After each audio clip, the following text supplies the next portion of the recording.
Dr. Mahajan, and thank you again for your time. So I'm gonna go with the question zero, which is, could you please summarize the research in your own words, please? Okay. So the research I do today is to study how to improve the capability of packages, microelectronics packages as compact platforms for high performance compute, and then the technologies we develop will waterfall into mainstream and other different types of electronics applications. It falls under the broad area of heterogeneous integration. The idea is that if you take separately packaged and potentially separately tested components and you integrate them all on a microelectronics package which offers high interconnect density, the capability to cool high power, capability to cool power, dense power, and to deliver power efficiently. So we study how do we design, how do we ensure performance and reliability and make sure that the structures we build are manufacturable and are scalable in high volume manufacturing.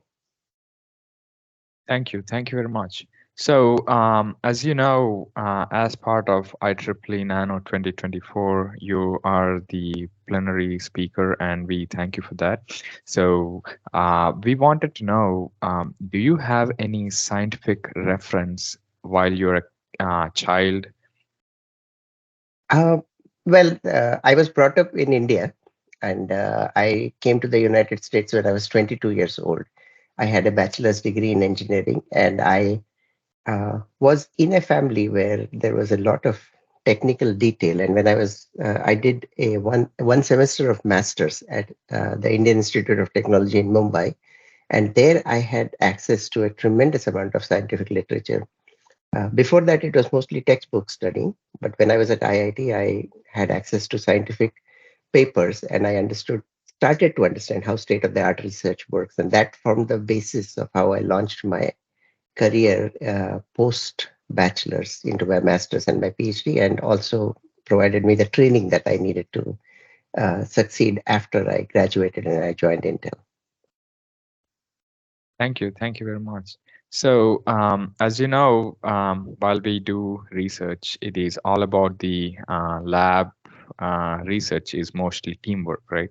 So, the teamwork that we do in the team. So, how do you choose who is working with you, and what conditions do you make sure to have been met to keep working with you?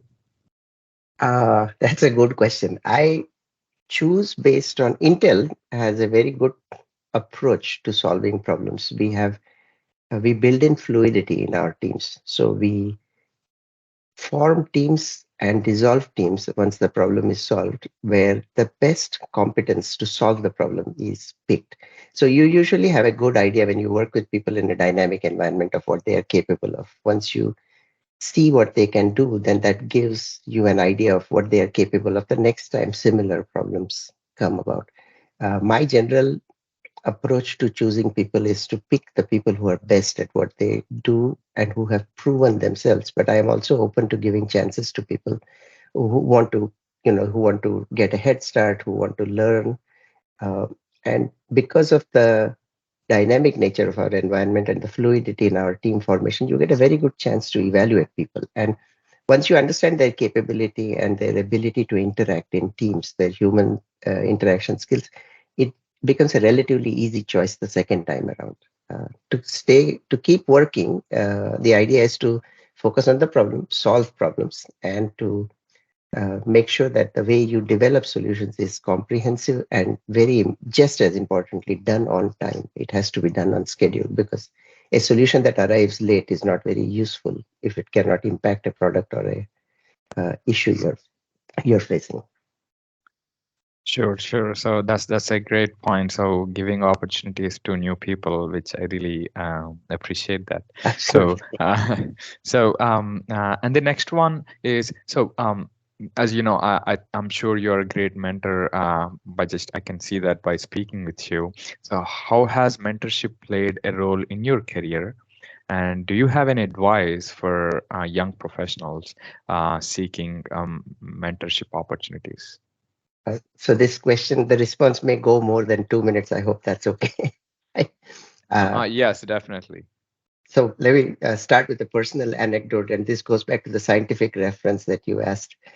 When I was a graduate student, I had seen a paper in a mechanics journal which talked about mixed mode fracture, and it was an impressive paper. Uh, when I started doing my PhD at Lehigh, I did it under the person who wrote that paper, and it was Professor Fazil Erdogan, member of the National Academy of Engineering, a very, very big man in the field of fracture. Uh, he, even though tremendous in stature, also had one good characteristic. He was a very good mentor. He could take you under his wing and he could guide you in the right direction. And he's the first or the second, maybe my master's advisor, Professor Ravi Chandra, was just like this. In a line of mentors who I have benefited from, senior people, and I can point out to a few names. Mustafa Agazadeh, who was also my manager, Dave White, Bala Natarajan, and later Nasser Grayali, who won the IEEE Field Award, and Dr. Babak Sabi. Giants in their field who had one good characteristic, which is they were very willing to guide, coach, and direct individuals. So I have been extremely fortunate to get among the best of mentors in my entire career. Now, my advice to young people would be, even though that makes me look old, is uh, identify a person who you interact well with, who is not in your chain of command, but who is an expert in the field, and see if they can guide you or offer you opportunities. The role of a mentor, in my mind, always is to open new doors, to explore possibilities. And a good mentor is usually somebody who's interested in the mentee and helping guide their technical professional careers. And I think as a mentee, the role should be to make sure you carve out time and craft a series of good questions that the mentor can answer, or at least that form the basis of your discussion with them. A good mentor mentee relationship is two sided. And I personally am firmly convinced good mentors are among the best things you can do in your career. And I should point out, even today, I'm lucky that I work with Bill Chen, who's a giant in the field, Professor Rao Tumala at Georgia Tech, who's a giant in the field. My own manager, Tom Rucker, is a very good mentor as well. So I have been lucky, and I believe people should take advantage of this opportunity to sort of work with mentors, find mentors, work with them, and get direction from them. That is a great advice, Dr. Mahajan. Thank you again very much. So, can you please share an instance where you faced challenges in a collaborative project, and how do you overcome communication barrier to maintain a cohesive team dynamic? So I won't get into the specifics because the detail is too much, but I can tell you there was a particular case where I was presenting what I, in my mind, was a very important technology to a series of managers. And in the management team, there was one person who was not convinced that I had a good idea. I spoke about the idea 2 or 3 times in a public setting with many people present, and I got opposition to moving forward. Somebody took me aside and said, maybe the reason you're seeing opposition is because this person doesn't understand what you're doing. So why don't you start at a different level and start explaining the basics of what you want to do? Don't get too much into the details. Don't convolute it. Don't confuse the matter. Simplify the problem and state it correctly. Uh, we went offline. I sat with this person, a brilliant engineer, and I explained to him what I was trying to do. Once the basic idea went through, uh, he was on my side and he helped this. The point I am making out of this episode is communication that is clear and which engages your audience. When you present, it is not to demonstrate your own brilliance, it is to make sure that the person in front understands it.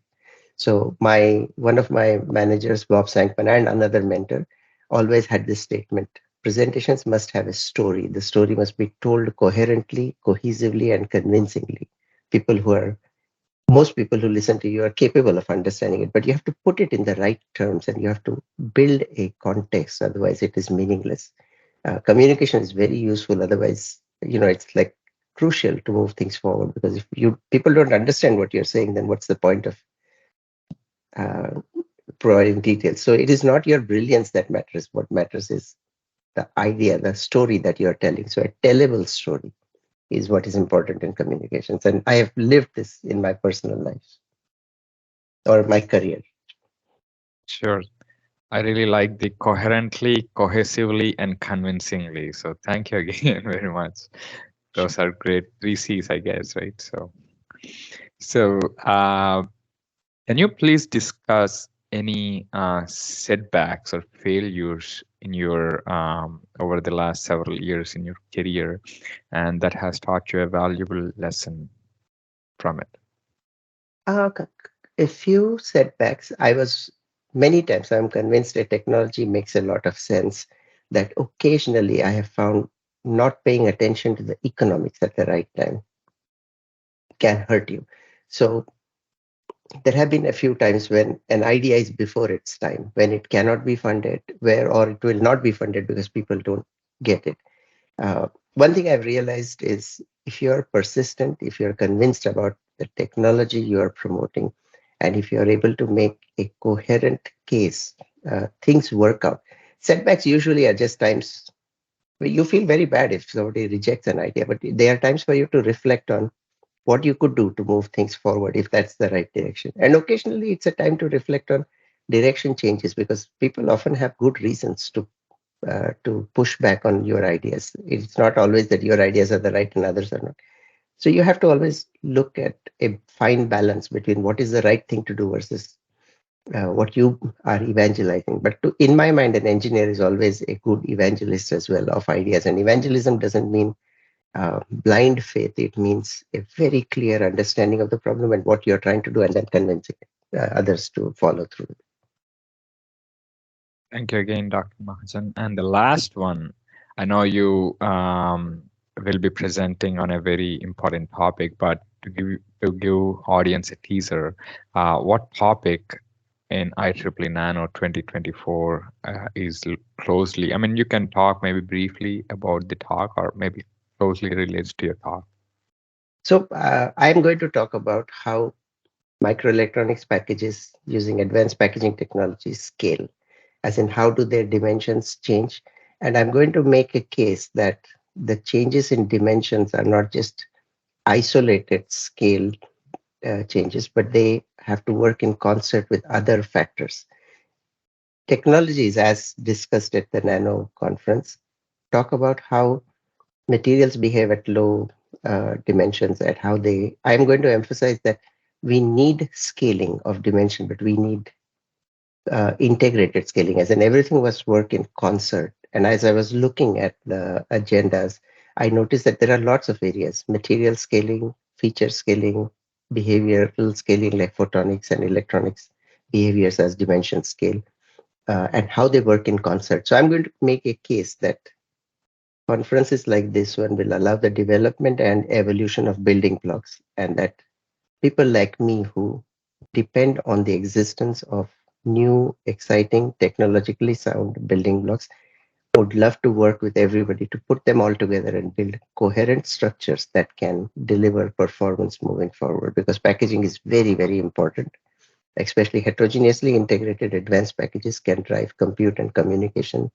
if built correctly. And I would depend on conferences like this to tell us what are the building blocks that allow us to stitch things correctly.